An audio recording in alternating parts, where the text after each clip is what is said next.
Welcome to Otto's BMW. Today we're going to give you a quick introduction to your M1 and M2 buttons that you'll find in your M car. Current vehicle we're in is a BMW X3M with iDrive 6. Similar system in iDrive 7, you simply have to go to My Vehicle, M Setup, and configure your M1 and 2. Within there, you'll see access to your DSC, xDrive, throttle mapping, chassis stiffness, steering weight, transmission shift time and aggression, and your heads-up display. After you have them all set up, you'll access them by simply pressing once to this, a second time to confirm, at which point it'll change everything over to your M setup.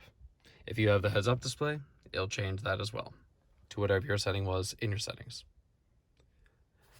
To go back out of it, one press goes back to whatever previous setting you had before pressing your M button.